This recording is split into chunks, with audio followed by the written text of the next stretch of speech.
legislature or any other elected body if 3/4 of the members of the any community in that particular body oppose such a bill, resolution or a vote thereof on the ground that it would be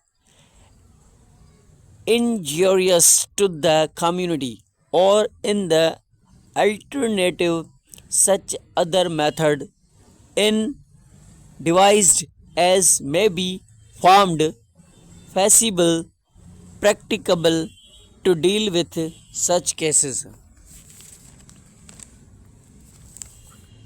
तो ये 8वीं points की meaning है। 8वीं points जिन्ना की ये थी कि उर्दू में बताऊं, अभी इंग्लिश में हो गया। बिल 1/3 एनी माइनॉरिटी, अगर कोई भी बिल है, कोई भी बिल माइनॉरिटी पेश करती है तो उसको 1/3 जो है वो पास करेंगे तो वो बिल पास होगा, अदरवाइज़ वो पास नहीं होगा। ठीक है, तो 9.9 पॉइंट जिना का, Sindh separated from the Bombay, Sindh should be separated from the Bombay presidency. अब इस 9th पॉइंट का मतलब ये है सिंध को बम्बई से अलग कर दिया जाए, कि उसको एक सूबा बनाया जाए। सबसे इम्पोर्टेंट ये कहा गया। अब मैं आपको बताऊं, पहले बड़े सगीर था, सब लोग साथ रहते थे, मिले जुले थे। सिंध इतना बड़ा था कि बम्बई भी उसके अंदर एरिया में आता था पहले। ठीक है, तो इसके लिए कहा गया कि सिंध को बम्बई से अलग करो। ठीक है, आगे जैसे कि पार्टीशन ऑफ बंगाल हुआ, ऐसे ही। और 10वें नंबर पर कायद-ए-आज़म ने जिन्ना ने कहा, उसकी कॉन्स्टिट्यूशन बना रहे हैं ना मुल्क का, उसके लिए तो ये कायद-ए-आज़म ने अपनी पॉइंट दी और कहा ये पॉइंट्स नहीं होंगी तो हम इस कॉन्स्टिट्यूशन को, इस कानून को नहीं मानेंगे, ये हमारी डिमांड से ये पूरी करो तो हम आज़ादी से रह सकेंगे। अपने हर चीज़, हर मुसलमान अपने लिए सब कुछ करेंगे आज़ादी से। 10 पॉइंट्स में कहा गया, reforms should be introduced in the NWFP and Balochistan on the same footing as in other provinces. Khyber Pakhtunkhwa और बलूचिस्तान प्रोविंसेस में खैबर पख्तूनख्वा और बलूचिस्तान को भी सूबा का इख्तियार दिया जाए। खैबर पख्तूनख्वा जो NWFP है, शुमाली मगरबी सरहदी सूबा, NWFP इसका मतलब है। ठीक है, सूबा था उस टाइम, NWFP इसको कहा जाता था। ठीक है, ये कहा।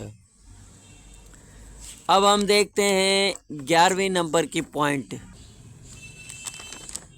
तो ये देखें जिन्ना की 11वें नंबर की पॉइंट,